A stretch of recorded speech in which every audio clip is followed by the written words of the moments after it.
Hi, for anyone that doesn't know me, I'm Shona Logan-King, and I am the Director of Quality and Governance with the Rehab Group. I'm here today to introduce our new quality framework and to, I suppose, explain what this is.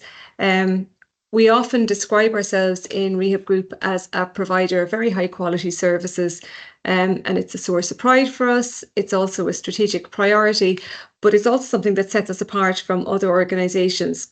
And I suppose when we think about that a little bit, what do we mean when we say that we provide high quality services? And does that mean the same to all of us? Does quality look the same in all parts of the organisation?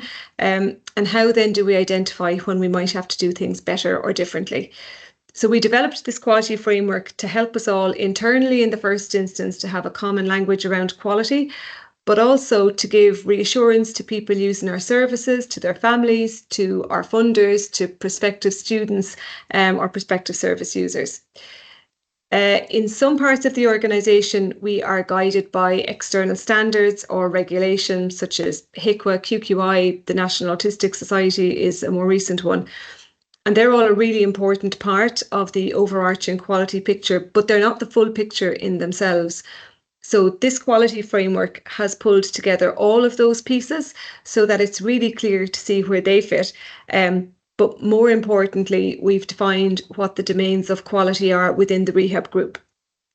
So there are some key messages that I'd like everyone to take away from this video and from the quality framework itself, and particularly around the 4 domains of quality for the Rehab Group.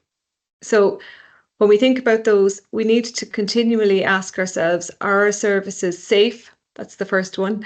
Are they effective? Are they efficient? And most importantly, are they person-centred?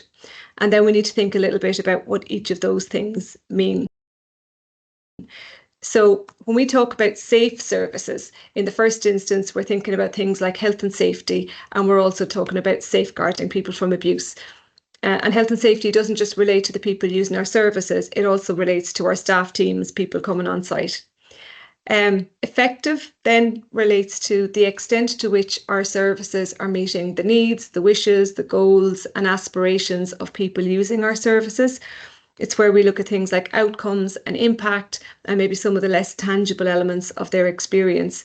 It's also in the likes of enterprises where we look at things like if we're meeting the needs of customers. So we look at it a bit differently, but it's the same thing. How effective is our service delivery?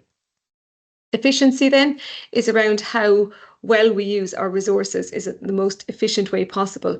So we know that in this sector, resources are always going to be stretched, but it's about how we get the most from our people, from our buildings, from the finances that we have available.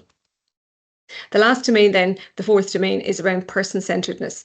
And I think everybody's aware of this one, but again, it's where we should base everything that we do around the person using our services, around their goals, their needs, and their communication preferences.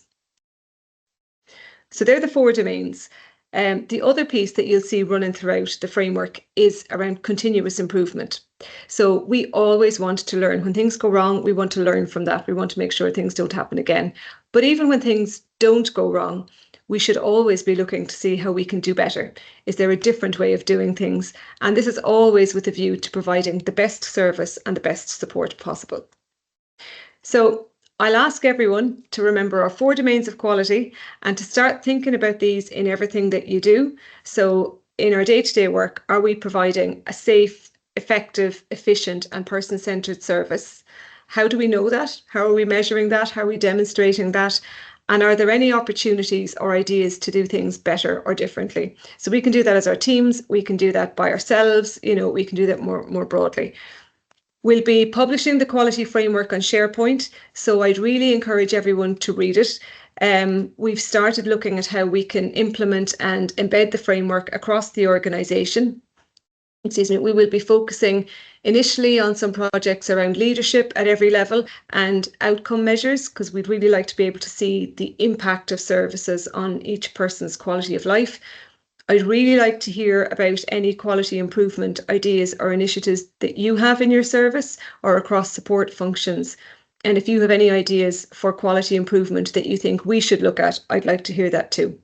So we've planned a few training sessions and workshops, and we'll be announcing those dates soon.